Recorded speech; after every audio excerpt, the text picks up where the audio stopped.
Hello, all, and welcome to another episode of Your One Black Friend. I'm your hostess, Joli. And guys, I'm okay. Hey, I just wanted to record a very quick episode to let you guys know that I'm quite all right. Yeah, I am. I've actually been moving, so I don't know if you noticed in the background, temporary setup studio.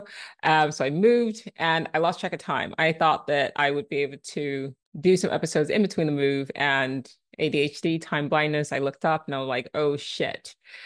I have not reported, I've not recorded an episode in a month. And people are actually worried.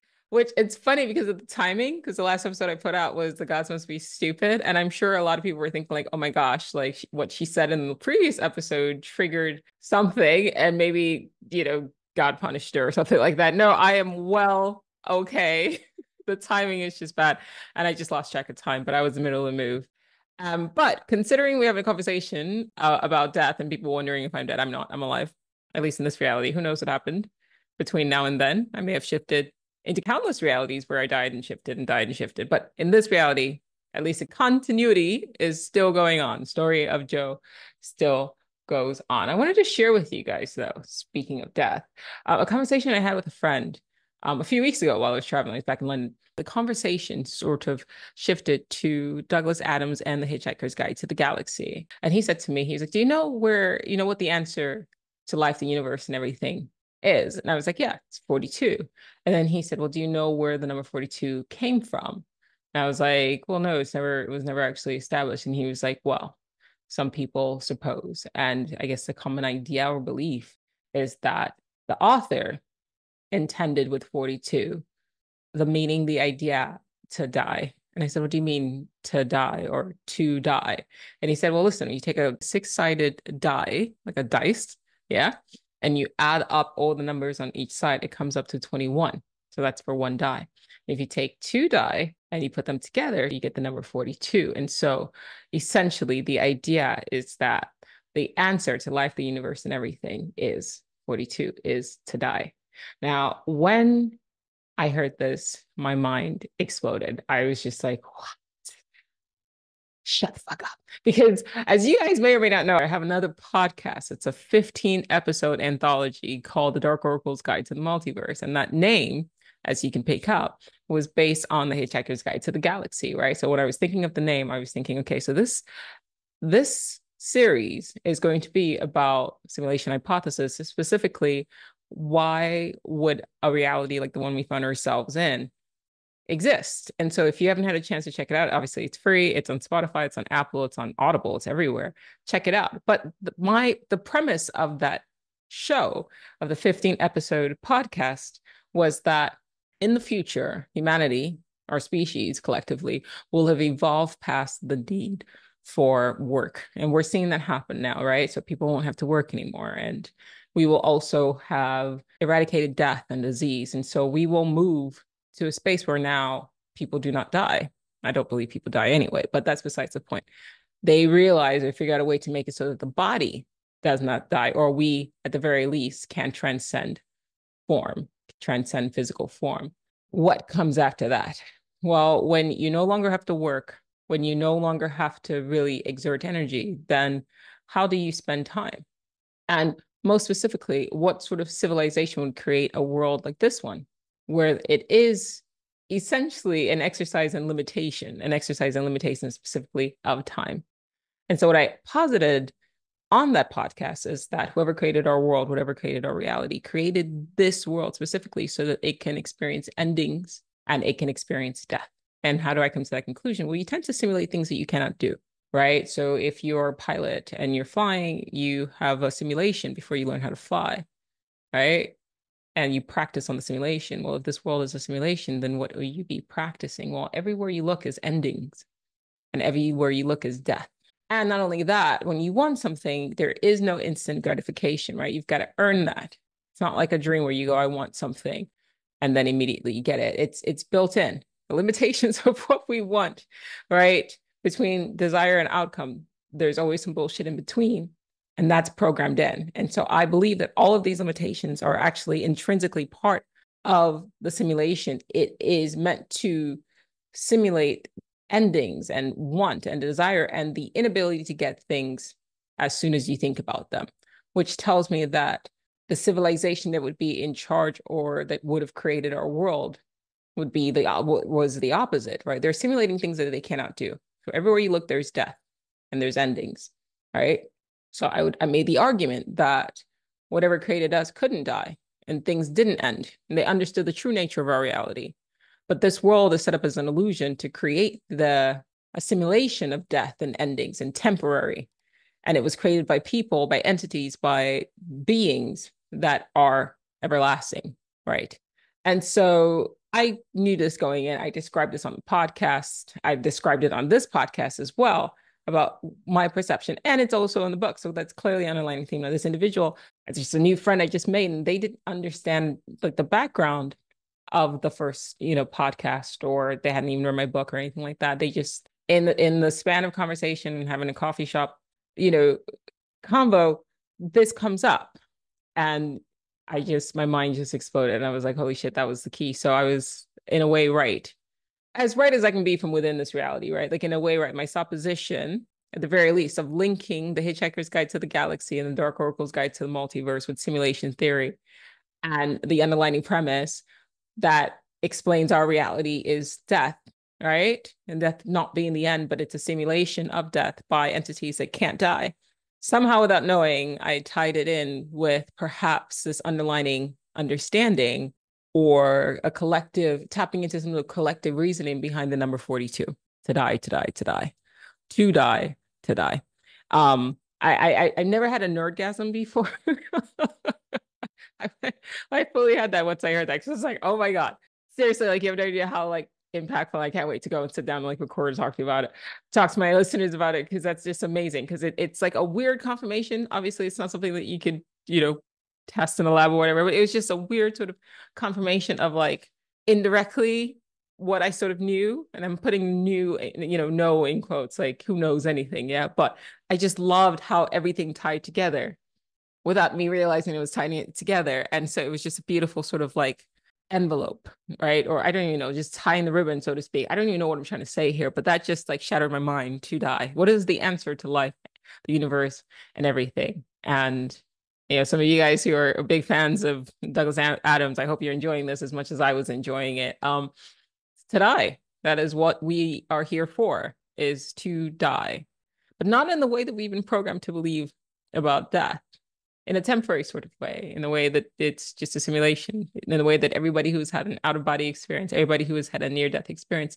has come back to say that death is not the end. We don't actually die, right? And physicists are saying the same thing. Energy cannot be created or destroyed, only modified, right? And then you have, determinists are saying all of this has already been being determined, right? And then we just loop it over and over again. It's like, oh, you have the eternal return of Nietzsche. It's all the same thing. It's all illusion. It's all a simulation. Even going back to Hitchhiker's Guide to the Galaxy, watch the movie or read the book. It's the same thing. Earth was created as a computer to solve the ultimate question of life, the universe, and everything. Indirectly, I believe that Douglas Adams was saying this. And if he was still alive, he would probably be a pretty big proponent of simulation hypothesis. So do with that information what you will. That made my day and my life, to be perfectly honest. And was such huge motivation for me to come back and speak about it and just share that bit of information with you guys, even though it did take a bit of time for me to actually get back and record. This was an impromptu like recording, like as you guys, like I said, you see, like it's it's not how I intended. But I also didn't want you guys like unduly worrying about me. I'm not dead. Although if I were dead, at least in a different reality, then I've served the purpose of what I came in here to do, or at least through this character, to experience death, to experience ending. And boy, do we experience it on a daily basis. Anyway, play with that. That's fun.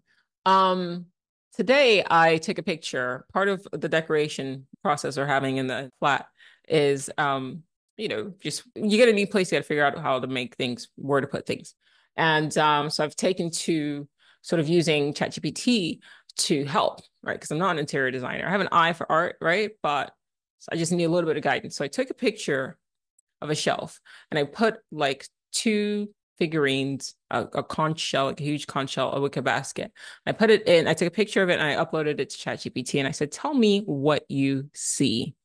Now we use the word see. and talking to ChatGPT with the complete total understanding that it does not have eyes. It cannot see. But there is something that it's processing where it's pulling from references that it already has, and that is how it sees. And then it gave me an answer, and it saw exactly what the fuck I took a picture of. It was like, that is a basket. Those are two figurines. They're colorful. Like, it even went as far as to describe the painting that I had in the background as well, which I didn't ask it to. I was like, all right, like, clearly these items. He's like, oh, and by the way, there's a painting in the background as well. Madness. Now, if you don't think that that's how our brain works, you're not paying attention. Have you ever looked at something and seen a thing and then looked back and it's something completely different? Right? If you read something and then looked away and then looked back and read it again and you could see it change, yeah, then that's not you seeing. It's something that's happening in your mind. So your brain is projecting. It's pulling from references of images that it has in its head the exact same way that a GPT or AI does see. You don't actually see. That's why you have instances of people who might have like partial vision loss due to damage of the optic nerve when they close one eye or whatever, but then when they open both eyes, they can still see. It's also why when you sleep and your eyes are closed, you're still seeing because it's not your eyes that see. The more we learn about AI and computers and computer technology, the more we understand ourselves, which goes back to the point it makes you think about or ask yourself the question, are we not just inhabiting? Are we not consciousness uploaded into a kind of organic machine to die, to die, to die? You don't see, not really. That's why when you take hallucinogens or certain type of drugs that alter your brain and your perception, then you start to see different things. You're not seeing. You're not seeing. So another thing to kind of table and sidestep that, just keep that in mind. Keep that in mind. Another idea that I've had lots of ideas, and I'm actually saving some because I'm going to have a discussion with my friend Cosmic Jedi that's coming soon. Hopefully, once we get our schedules together, we're going to talk about the TV show Dark Matter and consciously navigating reality experiences. So, brief synopsis on that. If you haven't seen the show yet on Apple, please do. Amazing. So far, anyway. I don't know. They might, drop the soap in. Ooh, that's a bad analogy. Just kidding. I also kids listen to the podcast. I didn't realize I gotta change. I gotta be mindful of that. They might it's not drop the soap, it's they might jump the shark. I don't know why I did that. Anyway, that's terrible. Terrible analogy. As of right now, the show, I'm really enjoying the show. And for those of you who don't know his background, essentially he's a physics professor in one reality. And he gets abducted by, well, essentially a version of himself in a parallel universe that instead of going into academia, decided to go into like the private sector. And then he developed a machine that's really fucking amazing, by the way, that allows him to jump realities, essentially to shift through parallel universes. And I read the book years ago. And this is one of the situations where you really, really appreciate the visual because it's kind of hard science to kind of read. But then with the visual, it just puts it together. So not only would I recommend you check out the show, but I'd also recommend you listen to the book as well. Maybe listen to the book first and then watch the show. And then it works synergistically together. But there are some Eastern philosophical ideas and theosophical ideas in the book, in the show, that is worth getting into and having a discussion, one-on-one with an individual, and of course with you guys as well, because it talks about intention. It talks about shifting in a way. It talks about shifting our consciousness throughout different realities and the multiverse and all of that in different ways, indirectly, that just it's worth the intellectual discussion. Absolutely. And I just finished watching, well, I wasn't really actually watching it. My husband was watching it. It's called Madam Web. And I was kind of dicking around my phone and it was playing in the background.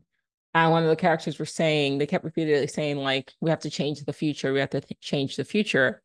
And I just sort of shouted to the TV, like, you don't change the future. It's not just one future. We're not just marching to, down the line to one future. What it is it's a myriad of futures that the actions that you take today will determine what future you end up experiencing. So you don't change the future, you change your mind. I'll say that again. You don't change the future, you change your mind. Now, these are ideas that I put on you guys know I'm always referencing my threads. And so If you follow me on Insta, occasionally I'll post my threads, or if you want to go in my threads and check it out as well, it's there at Joli artists. So here is another thing that I put. So I said, okay, I'm going to repeat that. We don't change the future. We just shift and navigate our consciousness to different future reality experiences. Choose your future. So say that again. We don't change the future. We just shift or navigate our consciousness to different future reality experiences. Choose your future. Isn't that more empowering than change the future? Because fuck, like it's a lot. I don't, I'm not that powerful. But choose your future. What reality experience do you want to experience? That's something different. Here's another thing I wrote. This was 6 days ago. I said, earlier today, I wondered if the reason why I found myself in a reality where AI is becoming increasingly more real in a world that is increasingly becoming like something out of a sci-fi novel is because I read and watched so much sci-fi as a kid. Maybe I inadvertently navigated my consciousness to this version of reality. Now, after having this thought, I turn on the TV show Dark Matter, and the characters more or less just said the same thing. Now, after I posted that, TylerBailey.exe commented and they said, years ago in high school, I enjoyed drawing and painting, like a lot. It was a mental escape from my home life. I used to wonder if it would be possible one day to have an image that you imagine and have that image manifest and bypass the need for the physical act of drawing. I had a wild imagination, but often had a hard time translating what was in my mind to paper and pencils. 30 years later, there's generative AI. See my response to that, because I love that brilliant fucking comment, by the way. I said, same. So do we navigate to realities that we intrinsically know exists? The way we drive to a place, a location, a space that we know exists? What do I mean by that? And then going back to what I've said over and over again, desire and outcome are linked. If you have a desire for something, more than likely it's tied to an outcome, a particular experience. Otherwise, you wouldn't be having the desire in the first place. What do I mean by that? I've had thoughts of something like let's say I'm searching, I go to Amazon and I want to purchase something. I know what I'm going to purchase. More often than not, when I type it in, it already exists. I just have to find the right one. There was a time I was thinking about packaging for like a business I was working on. And I did the same thing, but with Google. And I typed in, I was like looking for a specific box that I sort of generated in my head. And I was like, I want it to look like this. So I just kept typing and typing. And my cousin said to me, he said, it's interesting that you're searching for something that you've not actually physically seen. Like you don't know that it exists, but you're searching for it as though it exists. And you keep finding exactly what you're searching for. And I'm like, well, I don't know. I just operate on the assumption that if I've thought about it, somebody else has thought about it. So it's just a matter of getting to it, a matter of finding it. Now take that and apply that to reality experiences. I want to say that it's infinite amount of realities. So I don't believe it's infinite amount of realities that we have. But I will say that there are near infinity realities. I also don't believe that every time you make a decision, you split off and a new reality branches off. So that is the physics that's discussed in the show Dark Matter. And I don't think that's what's going on. I think there are all these sort of reality experiences, and then you just shift into them, kind of like a choose your own, your consciousness just shifts into them, kind of like a choose your own destiny book, right? And it's near infinite. So you're constantly shifting based on your your choices really. But the choices are illusions because, well, the outcomes are controlled, right? So they're already predetermined. You're just choosing your reality experience, your future reality experience. And so if I have this thought, or this guy, Tyler, who commented, he had this thought of wanting a technology. And I've had that same thought too, because I'm an artist and that is now what I use AI, generative AI for. Something that is insane in my head that under normal circumstances, I would have to essentially conceptualize, sketch it, and draw it. This thing can do it in 30 seconds. I know a lot of artists are pissed off at AI, and I get it. I absolutely get it. But everything in this reality is dual, it's dual. It's a dual sword. So one thing that can cut can also defend. And I can't tell you how many times I've tried to explain really difficult concepts, say like in a video or short on a podcast, and now I can type that thing into ChatGPT, into Midjourney. ChatGPT is better for this.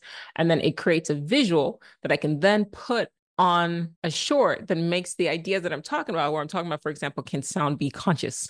That's insane, right? Or I'm talking about, are there entities that view us as song? If I put that shit in to ChatGPT and I hit it several prompts, eventually it's going to generate an image that becomes a visual that I need to make it so that you guys can better understand what the fuck I'm talking about. And that I'm so truly grateful for, right?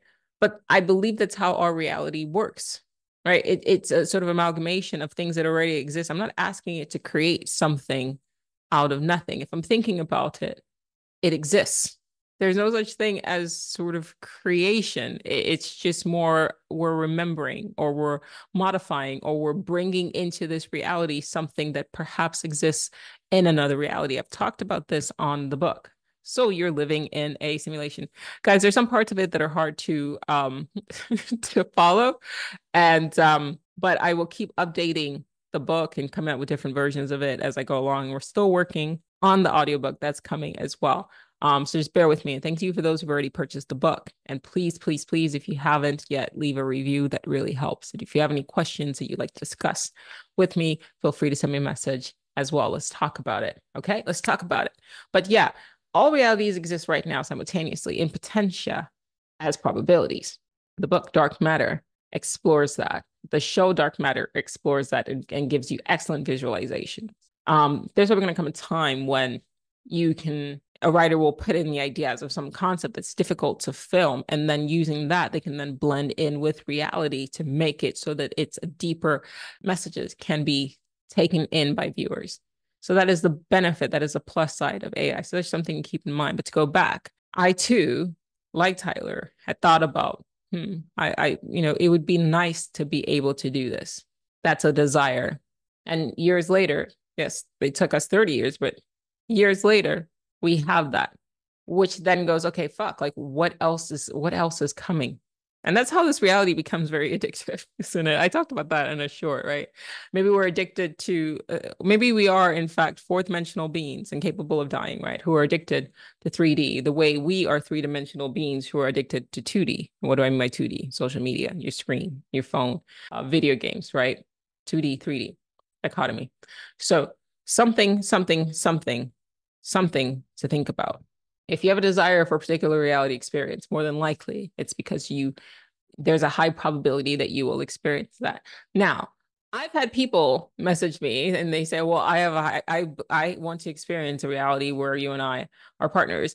That's not going to happen because you go back to the shows Dark Matter, they explore this really well. When both people, I don't want to spoil this, but when both people are in the box, right? Both parties in the box, before they shift, they have to be aligned with where they want to go. So one person's emotional intensity could sort of determine which reality that they ended up in, but they both had to be, it required the consent of both. So if there's a particular reality experience that you want to have occur and I don't comply, it's like I'm not interested in that reality experience. It doesn't matter how much you will it. I'm not going to experience that with you as a conscious individual. I'm not going to experience that with you. So there's something, we're going to discuss that more with Cosmic on a couple episodes from now, but that's just something to keep in mind, that as we're shifting, if your shifting requires the consent or the will of another individual, please understand that then it's different.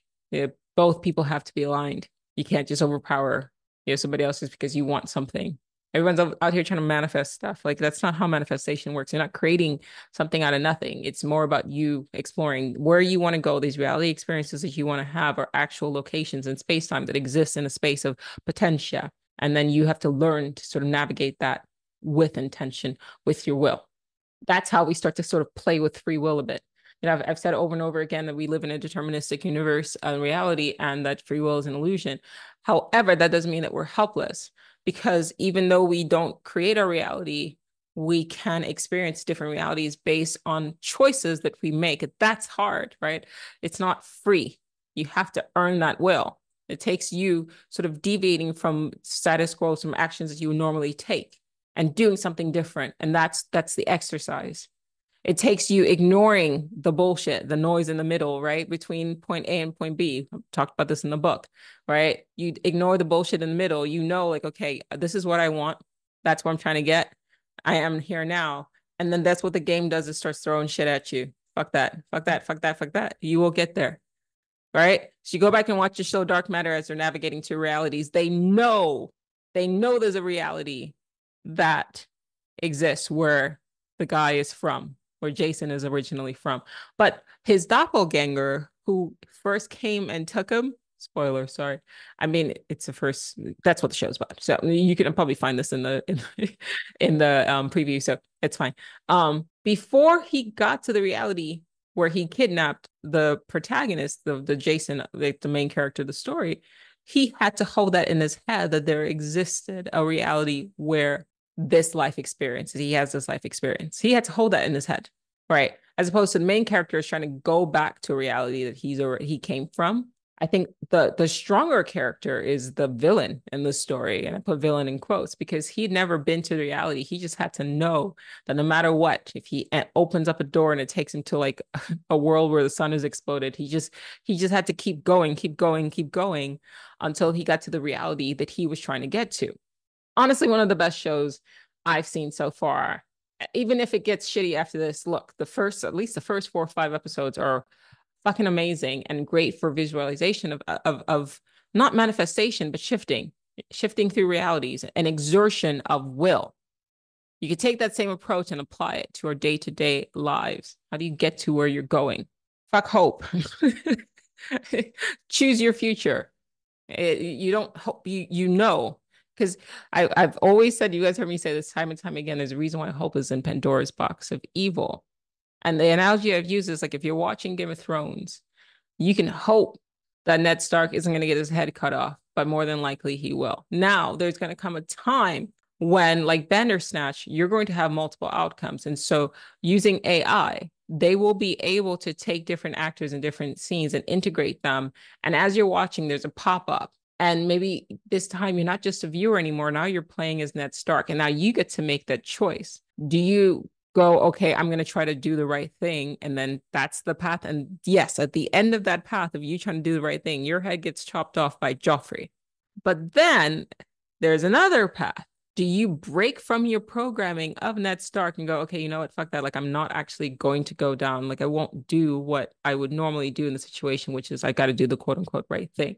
And I'm actually going to work smart. Do I choose to work with Littlefinger? And that pops up. And then the outcome, we don't know what happens. Maybe he still ends up getting his head chopped off. Maybe he doesn't. Maybe with AI, you'll be able to sort of go, okay, I want to watch Game of Thrones, and it's going to create a multiverse just from the storyline of Game of Thrones. Okay, and the fact that I'm saying this means that it's going to fucking happen. Come back to this episode 5 years from now, 10 years from now. You're going to enter into Game of Thrones multiverse. You're going to pick a character. You're going to play as Ned Stark. And there's all these storylines that AI will generate. At the drop of a hat, you push a button and it generates a story, right? So that there's the high probability of the path, which is more than likely Ned Stark gets his head chopped off. But then there's all these other things. And based on your choice, different storylines unfold. That's the future of television, I'm telling you guys. That's what's coming. It's going to be amazing. Worth staying around for. I see this how they suck us in. This is how we keep reincarnating back to this reality, right? Like, oh man, technology, what will they think of next? And we'll just entertain ourselves to death. That is a double entendre. And I'm actually very proud of that. Entertain ourselves to death. To die. Right. Okay. What did I write? Ah, okay, there's another one. This is worth sort of talking about. Yeah. I had a nightmare. This was posted a week ago. I wrote, I had a nightmare this morning. The dream was a super ominous premonition of sorts, just dark enough to be believed. Long story short, I'm not even going to go into it, but some entity showed up, sort of like taking the form of humans. And they were saying that I had a mission and that I need to step my shit up. And by the end of the year, my mission is going to be over. But it was like, I don't know, it was ending. It was, yeah. And so I was like, ugh. So I woke up and I texted my best friend about it. And he was like, well, what the fuck does that mean? And, that was enough. That was enough. The question of asking, what does it mean, was enough for me to go, wait, I have a say here, because this dream generated feelings of fear. And what have I said to you guys over and over again? Any action that you take that is born out of a space of fear will bring about the very thing that you are afraid of. Whatever these things are that showed up in my dreams, I don't know. But clearly it needed me to believe something and then act on that belief. I chose to not give the dream meaning. So this is whatever I said. Clearly something wanted to harness my mind's ability to actualize, manifest realities. Now, I wasn't saying that if you have a dream that's like a premonition, you should ignore that shit because that was not the vibe I was getting from this dream. I've talked about this in the book as well, that there are people who've had, premonition like sort of dreams that have warned them to not take a train or whatever, and then they end up saving their lives. But this dream, I trust my intuition, it just felt like something different. It was like something was trying to get me to move in a different space. And I said no. I said, I'm not going to give this dream meaning. By giving the dream meaning, I'd be consenting to something else's will. Hard pass. I know I got shit to do. Like, you don't have to show up in my dream and tell me that if I don't do X, Y, and Z, like the shit, my mission is gonna be over. No, I know that I'm here to serve a purpose, but I'll move in my own time. Thank you. And that's it. I'm not going to move out of a space that's going to cause me to panic or move out of fear that's going to then make whatever this thing I dreamt come to pass.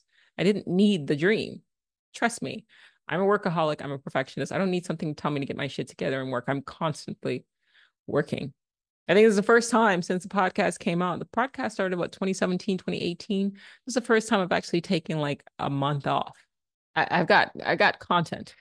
You know what I mean? So I don't need a dream telling me this, that, and the other. So that it felt artificial. And like I said at the beginning of this episode, we can see without eyes. When you close your eyes and you dream, you're seeing. I saw these things without eyes. And I think our sense of sight, I don't think I know our sense of sight operates as works in the same way that a GPT generates images. We're not actually seeing. And so I'm saying to myself, well, what is it? We've talked about non-corporeal beings. We've come about multi-dimensional or interdimensional species, right? We're not talking ETs here. That's not what but we're going deeper than that. Are there life forms that can exist that are imperceptible to us by sight? We forget that sight is just one sense. So if you can't see something, then you go, well, it's not real. Well, what about hearing? What makes your eyes so superior compared to hearing? You can hear something. It could exist. What if you hear something but you don't see it? Does it not exist? Why is sight the determining factor of something that exists? What about feeling? What if you feel something? What if you sense something in a room with you? Why is sight the determining factor of something's existence? And then to tie it all back to the point of like when you're dreaming, you don't actually see. When you're waking, you're not actually seeing either. Then what is it that's interacting with us in our mind? Go back and listen to the episode where I asked the question, is a mind like a whole dimension within itself? And then think about this, what I'm saying. Where are we going? A holographic universe by Michael Talbot. He proposes in the book that when we dream, we're actually going into parallel universes. And so bear that in mind. We have conventional knowledge, we have conventional science, right? That tells us, though, well, this is all just, I don't know, this just happened, Big Bang, whatever. And maybe a normal person was listening to what I'm saying and thinks like, oh, well, that's quote unquote crazy, but it's not. It's an advanced level of thinking that goes ahead with what is the status quo as of right now. But people will be talking about this kind of stuff very soon and very quickly because we're going to have no choice but to. We're going to have to catch up with what we are capable of with technology. And technology will reveal things to us that we cannot perceive right now. In our way, our technology is a type of a new perception, is an extrasensory perception. And with that is going to come a new perception of the nature of reality. So to finish that, I said hard pass. I have said on the podcast and past posts that humans are meaning generating machines because we are. That's our function. That said, you likewise have the right to declare things meaningless. That is an exertion of your will. So I declared the dream meaningless and I went about my day. I will decide what I'm going to do and what something means. I'll leave you guys with this. Energy is matter. E equals mc squared. Energy cannot be created or destroyed, only modified. Matter is energy. Matter cannot be created or destroyed, only modified. You are energy. Who you really are is energy, information, intelligence in different forms. You cannot be created or destroyed. You cannot die. You can only be modified. You can only shift forms. I posit this theory. Creation is a myth. There was no beginning and there is no end. There's always just been one primordial consciousness, energetic life form, converting itself from energy to mass to energy, all one, alone. And life, Earth is a place where we come to die. Thanks for listening.